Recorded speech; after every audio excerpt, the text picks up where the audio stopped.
ایک بچہ تھا، مجھے یاد ہے میں ایک ادارے میں جاتا تھا تو وہاں پہ بچے حفظ کر رہے تھے جی، اور یہ میسیج میں سمجھتا ہوں کہ بڑا ضروری ہے.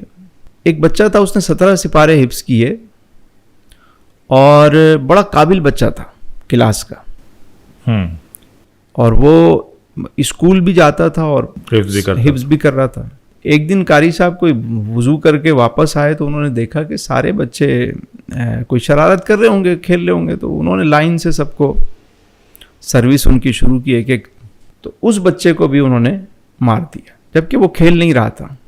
اچھا. لیکن چونکہ وہ ایک لائن سے جب شروع ہوئی کاروائی تو وہ سبھی کو ایک ساتھ میں کھڑا گیہوں کے ساتھ گندم بھی پس گیا. بھائی جیسے ہی اس کو مار پڑی اس نے کہا کہ مجھے نہیں پڑھنا، مجھے نہیں پڑھنا. اور وہ اپنا سامان اٹھایا، اس نے وہ جانے لگا. اب سب اس کو روک رہے ہیں، نے کہا مجھے پڑھنا ہی نہیں ہے. تو مجھے بلایا گیا کہ اس سے ذرا بات کریں. تو میں نے اس کو کہا بیٹا کیا؟ کہنے لگے کہ آج تک میرے والد نے مجھے کبھی تھپڑ نہیں مارا. اچھا. تو میں نے کہا بیٹا یہ استاد کہہ رہے ہیں استاد ہیں، لیکن میری غلطی ہو تو مجھے مارے نا، میں تو پڑھ رہا تھا بیٹھ کے. اگر کلاس کے کچھ بچے شرارت کر رہے تھے تو مجھے کیوں مارا گیا؟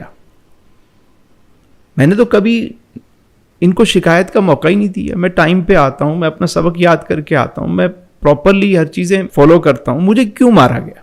مجھے پڑھنا نہیں ہے. اب میں بڑے شوق سے آیا تھا قرآن حفظ کرنے کے لیے، میں نہیں کروں گا. وہ بچہ میرے سامنے چلا گیا اور پھر واپس نہیں آیا.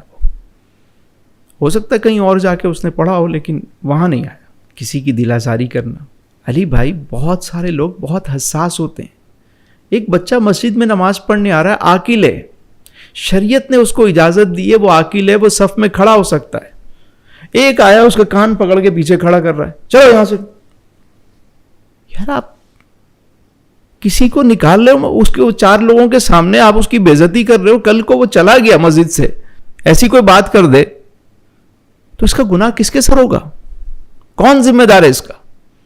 آپ تو اپنے زوم میں کہتے ہیں نکل جاؤ. چھوٹی چھوٹی باتیں اس کو سمجھنے کی ضرورت ہے. شوق پیدا کریں. صوفیہ کرام شوق پیدا کرتے تھے. سبحان اللہ. ادب.